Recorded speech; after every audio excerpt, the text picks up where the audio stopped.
Welcome back to The Explainer. So, when most people think about county land records, they picture, a dusty filing cabinet buried deep in the basement of some courthouse. But today, we're going to completely change how you look at this system. We're not approaching land records as some boring administrative chore. No, this is the absolute starting point for a thrilling investigation into true property ownership. Every single time a property changes hands, gets mortgaged, or is fought over in court, it leaves a paper trail. And today, we're going to learn exactly how to read that trail, how to spot the missing links, and basically how to become a true title detective. Let's get into it. Okay, let's dive into this, because the quote you're seeing right now, it's the absolute foundation of everything we're talking about today. Recording is notice. Recording is not magic. We're going to shatter a very common illusion right out of the gate here.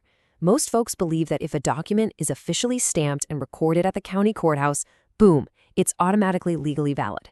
But, as our source material strongly emphasizes, that is just simply not true. Public records are crucial clues, absolutely, but just because a piece of paper is sitting in the public record doesn't mean the person who signed it actually had the authority to do it. It isn't magic, it's really just the beginning of your investigation. So, here's our game plan for today's title detective training. We'll be looking at, first, the purpose of land records. Second, decoding documents and dates. Third, mastering the index search. Fourth, notice versus legal validity. And finally, the property investigation framework. All right, starting off with Section 1, the purpose of land records, making law visible. So, real property law operates entirely through this visible paper trail, whether it's managed by your county recorder, a register of deeds, or a clerk of court. And when you crack open these public records, you're met with a massive arsenal of documents.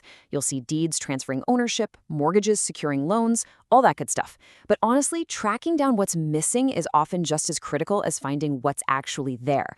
Like finding an old 2009 mortgage? That's a huge red flag if you don't also track down a release or a satisfaction document proving that it was actually paid off.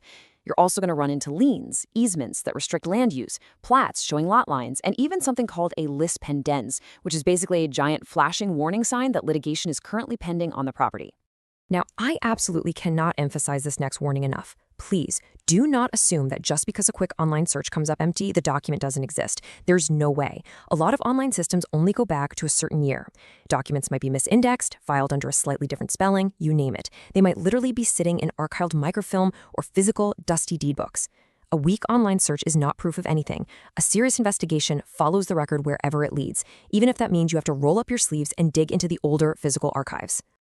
Moving right along to Section 2, decoding documents and dates, reading the clock. Let's see how this builds.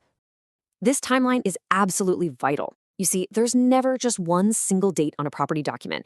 It's like a chronological puzzle. First off, you have the signing date. That's when the parties actually put pen to paper. Then there's the acknowledgement date, which is when a notary confirms it.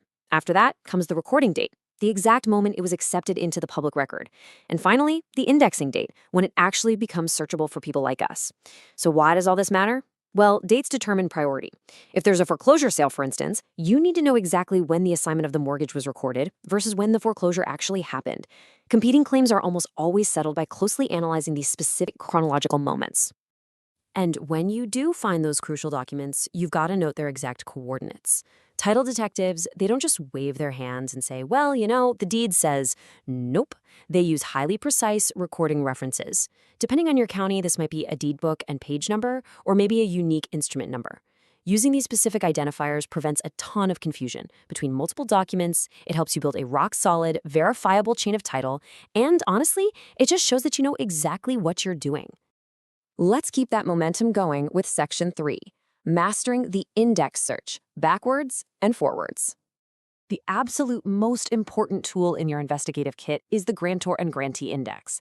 But here is the trap that so many people fall into. You have to search both. It's absolutely crucial. The grantee index shows you what a person received or acquired. It tells you how they got the property. But if you stop there, you're going to completely miss what they later did with it. You have to flip over to the grantor index to see what that owner eventually gave away, mortgaged, or released.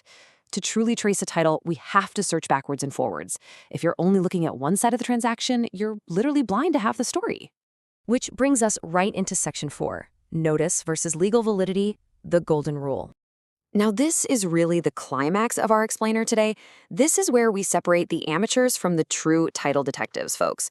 we have to unpack the golden rule of property investigations. Just take a second and ask yourself, does a recorded deed automatically prove ownership? Now, if you've been following along, you know the answer is a resounding no. But the way the law actually treats these records is super fascinating, and it all boils down to this concept of notice. So there are two types of notice. Actual notice is pretty straightforward. It's when you personally know a fact, like if someone physically hands you a copy of an easement before you buy a piece of land. You know it for sure. But constructive notice is entirely different. Constructive notice means the law assumes you know about a document simply because it was properly placed in the public record. And this brilliantly illustrates why the recording system is just so powerful. Let's say Alan records a deed selling his land to Brenda. Later on, Alan tries to sell that exact same land to Carlos.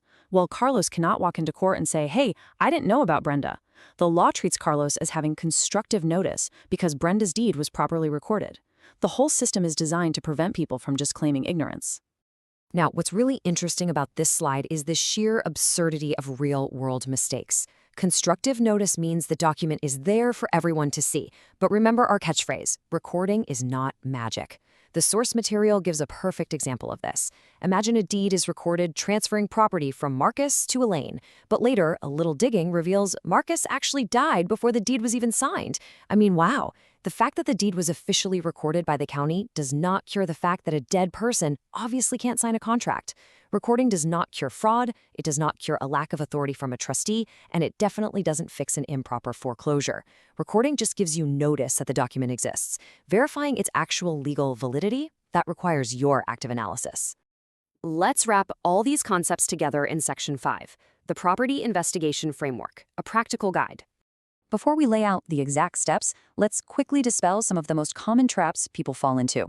The biggest rookie mistake is assuming a simple search by property address is enough. The reality? A lot of county systems aren't even address-based at all. They require strict name or instrument searches. Another huge trap is assuming that the most recent deed tells the whole story. You might read that latest deed and think, great, title is clear, while prior defects, unreleased mortgages, or hidden liens from a decade ago are just lurking right beneath the surface. And never, ever ignore capacity. If a document is signed by an executor or a trustee, you have to go find the separate proof that they actually had the legal authority to sign that piece of paper in the first place. So, the crucial point is this 6-step action plan for conducting a bulletproof search. First, identify the exact property details and build a comprehensive list of all possible names. We're talking owners, lenders, trusts, the whole shebang. Second, search both the grantee and grantor indexes. Third, and this is a big one, pull the actual document images. Please do not just rely on the index summaries. Fourth, record your key details and exact instrument numbers. Fifth, build out your chronological timeline based on signing and recording dates so you can clearly see who has priority. And finally, step 6, verify your findings against outside records, like the tax assessor or probate courts, just to make sure the full story actually lines up. By following this framework, you aren't just glancing at pieces of paper anymore. You're analyzing a chain of events. You're hunting for the gaps, the unreleased liens, and the signatures that just don't quite add up. You're looking way past the illusion of magic and finally embracing the reality of the record. So, I'm going to leave you with this final provocative thought today. Applying what we've just learned, what secrets, missing links, or completely forgotten history might be hiding right now in the public record of your very own property? Thank you so much for joining me on this explainer, and hey, happy hunting out there!